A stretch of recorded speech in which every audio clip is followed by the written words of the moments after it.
Good morning, children. It's Father Danny. It's story time. Now, the surroundings might look a little bit different because we're not in the church. Today, you're in my home, and this is where I live, and I wanted to introduce to you my pet, and this is my parakeet, Carmen. And I bought Carmen a couple of weeks ago for my 60th birthday. So this was my present to myself. And so far I've been working on training him. I haven't taken him out of the cage yet, but I'll put my hand in the cage and he'll get on my finger and stay there, and I'll tweet to him, and he's very quiet.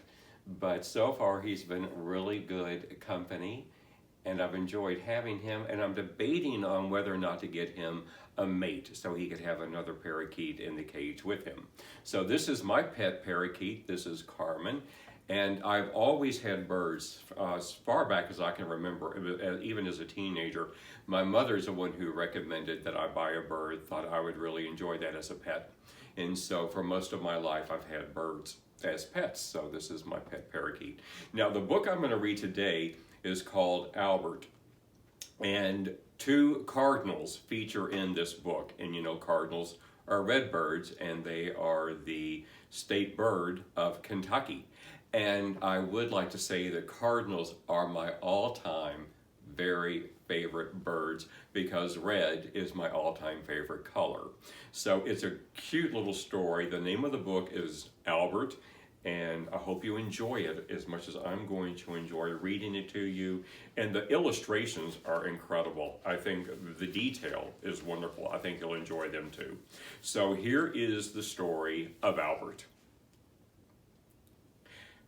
Albert sat at his table and drank tomato juice and listened to the noises of the morning.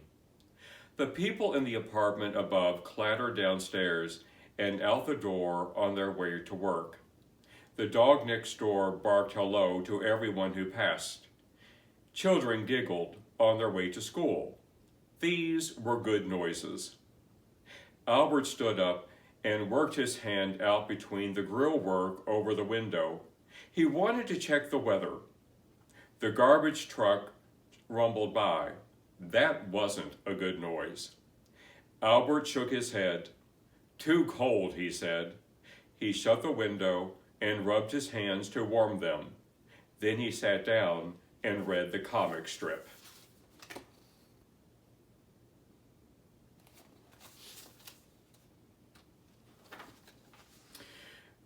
The next day, Albert ate lunch and listened to the noises of midday. The mailman sang as he slung his pack over his shoulder. The snack vendor shouted out the day's special, golden bean cakes. The flower lady laughed with her customers. Good noises today, very good noises. Albert went to the window and reached his hand toward the maple tree. How was the weather today? Two men walked past arguing. Now that wasn't a good noise. Too damp.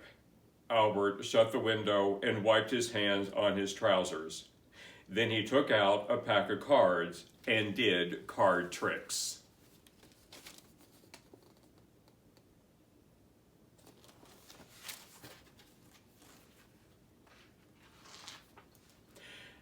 The next day, Albert said, too hot. And the next day, too breezy. Albert told himself that when the weather was right, just right, he'd put on his hat and go for a walk. And every day, the weather seemed good at first. But after a moment more, it turned out the weather was never just right. So Albert listened to baseball games on the radio and cut pictures out of magazines and wrote postcards he never mailed.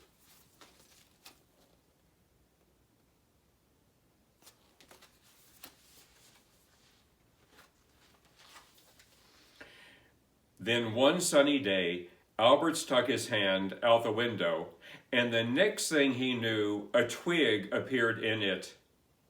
Albert looked around in surprise. A cardinal flew by and dropped in another twig.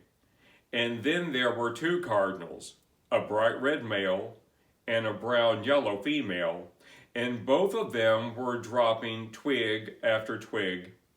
Albert watched, dumbfounded, as his now cupped hand filled to the brim. The cardinals fluttered and fussed and poked and pulled. They heaped grasses into the center of the twigs. Finally, the female shaped the nest to fit her breast and settled in.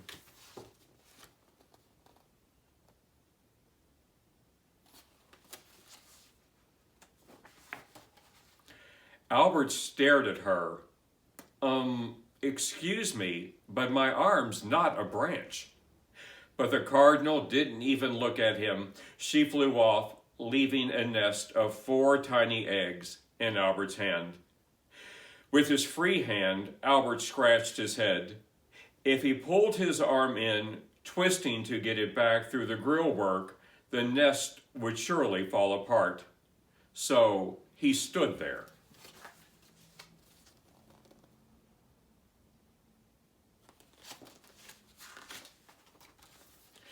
The mother cardinal returned. Albert stood with his arm out the window. Mrs. Cardinal, I think you picked a poor spot to build a nest. But the cardinal just whistled and fell asleep. That night, Albert slept, standing up.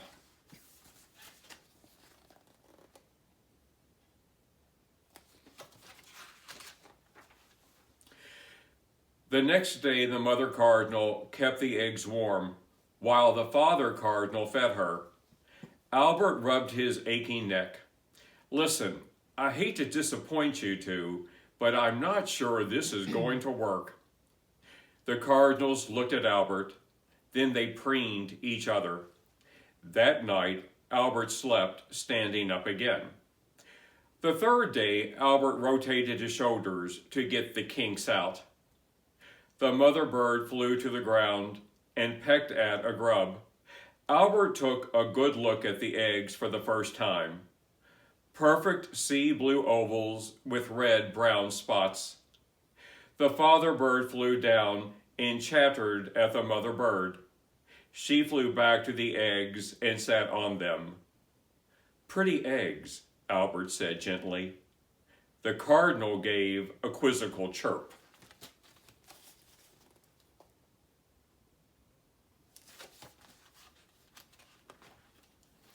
Day after day, Albert stood, the nest in his hand. He began each day by watching the birds. Then he looked around. Once a plane roared overhead. Albert's first urge was to pull his arm in and shut the window. But the nest kept him there, so he watched the plane till it went out of sight, and soon he found himself dreaming about the places those passengers were going to visit. And he smiled. Once a man and a woman came out of a building yelling. They turned their backs on each other and both walked off in a huff. Albert wanted so much to pull his arm in and shut the window, but the nest was there, so he stayed put. About an hour later, the man appeared from one direction and the woman appeared from the other. Each held a wrapped present. They laughed and hugged. Albert dreamed about what might be in those presents, and he smiled again.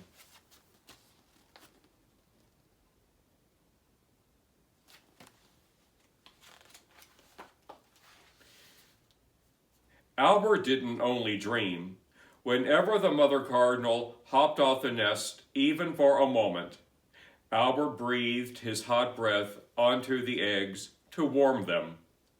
And once, when the mother cardinal was away, a cat walked along the ledge beneath Albert's arm. It flicked its tail and looked up curiously. It crouched, ready to spring. Albert screeched. The cat ran off. Albert chuckled.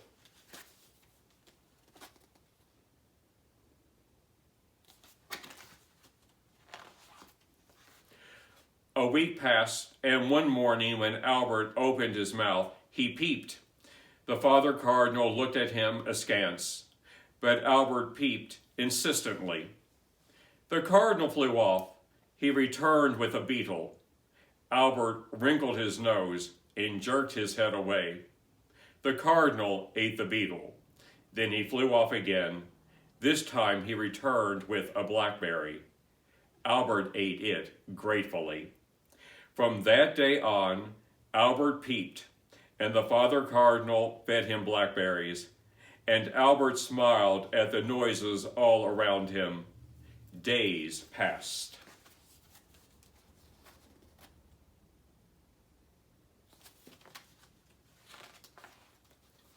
On the 12th morning, Albert spied a crack in one of the eggs. He put his face to the grill work so he could see everything perfectly.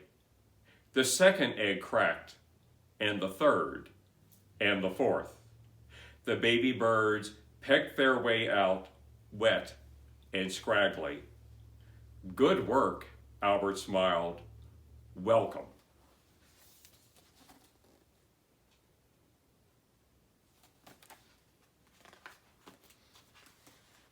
In the next few weeks, the mother and father cardinals fed their brood, including Albert, who learned to love seeds and berries and even, eventually, beetles. The mother sat on Albert's wrist and sang her joy. The father flew to the top of the maple and sang his pride. The parents whistled to the fledglings, encouraging them to test their wings. Soon the first fledgling left the nest, then the second, then the third, but one stayed. He hopped up Albert's arm and pecked at his nose. He looked worriedly at the ground. Go for it, birdie, said Albert. Fly. The fledgling looked down again. He kept his wings close to his body.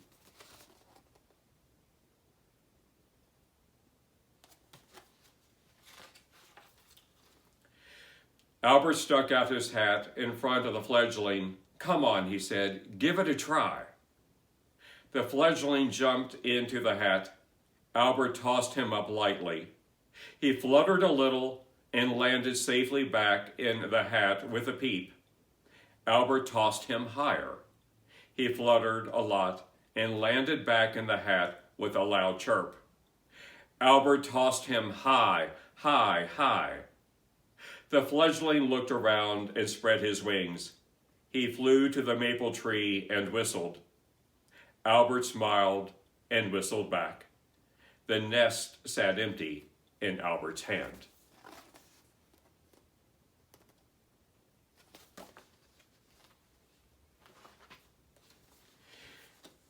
He drew his arm in through the grill work and the nest fell.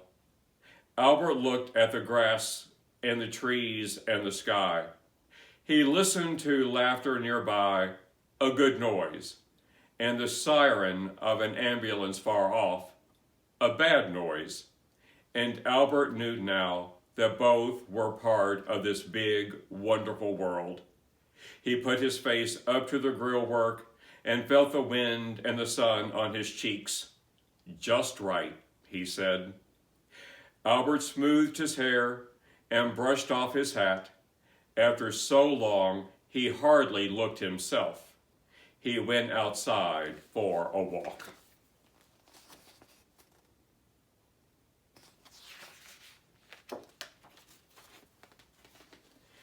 Now, Albert walks often, and sometimes, just sometimes, when no one's looking, he flies.